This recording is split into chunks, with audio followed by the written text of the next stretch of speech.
Samantala, makakusap natin Secretary Ricky Carandang. Secretary, good morning po.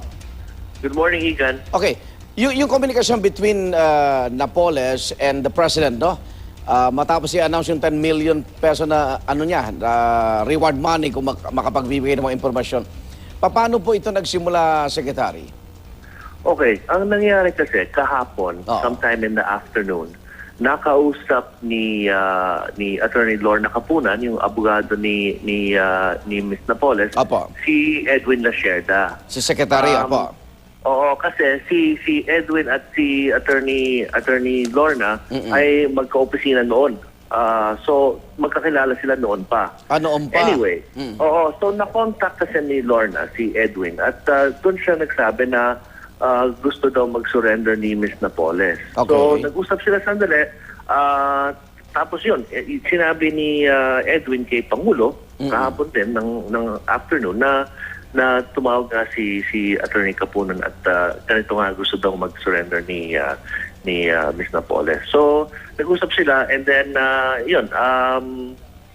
nag-decide si Pangulo na, sige, let's talk to Lorna and then yun, nagkaayusan.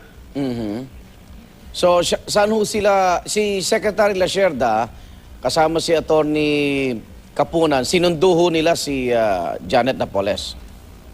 Tama yun. Saan ho nila ito sinundo, Secretary Carandang? Hindi ko alam kung saan sinundo, no? Pero pagkasundo kay Ms. Napoles ay dinala siya sa Malacanang kay Pangulo. Sa palasyo. Nagkaharap po silang dalawa?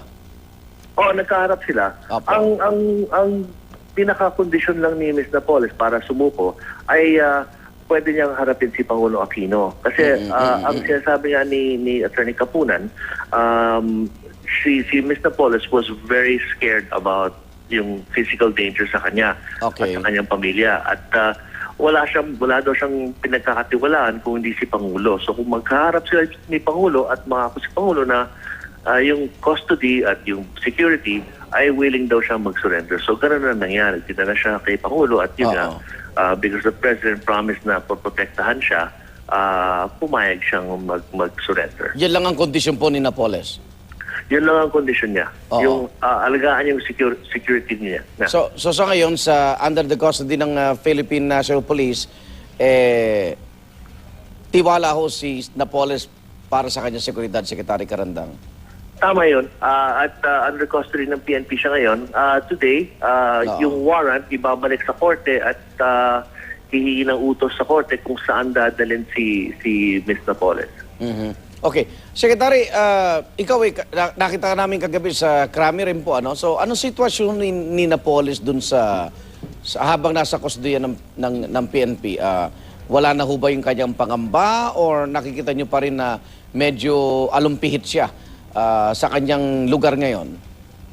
Well, ako, parang sa akin, hindi ko naman siya masyado nakausap, no? Pero mukhang nung nakita ko siya, kahit nandun sa Krami, mukhang medyo worried pa rin siya, no? Okay. So, siniguro naman namin na may security siya doon. Nandun siya sa isang building sa Krame. At nung umalis ako, mukhang mas kalmado naman siya nung nakaalis ako. Parang naayos na rin yung mga concerns niya. Okay. Si Secretary Lasherda naman at si Attorney Capunan, so matagal na ho pala sila magkakilala. Pero ito ho ba yung first attempt ni Attorney Capunan to communicate with Secretary Lasherda, Secretary Carandang? Tungkol dito sa kaso ito? Kay Napoles? Ito lang. First and only attempt from what I know, no? Na yung offer na mag-surrender kung makausap ni si Pangulo. It is only ito lang, opo. At anong reaksyon ni Secretary Lasherda? Siya ba'y nagulat o paano niya ito tinanggap? Well, syempre nagulat siya, no? Kasi isipin nyo, kakasabi lang ni Pangulo na may 10 million reward. Tapos, syempre lahat ng buong bansa hinahanap si Ms. Napoles. Nagulat siya nung nag-alok nga si Lorna na pwedeng mag-surrender si Ms. Napoles. Okay. Secretary, kahapon nakausap po si Nanay Lolid Solis, no? At medyo nadadawit yung pangalan ni Executive Secretary Jojo Ochoa. Nakilala din pala si Napoles. Paano magre-react dito ang palasyo? Well, wala kaming alam dyan, ano? At si Ms. Napoles, nung nakaharap namin, ay parang nag-sorry pa nga siya na nadamay pa si Secretary Ochoa dito sa issue na ito. So sabi niya, hindi naman daw niya kilala si Secretary Ochoa. Okay. Maraming salamat po, Secretary Ricky Carandang. Good morning.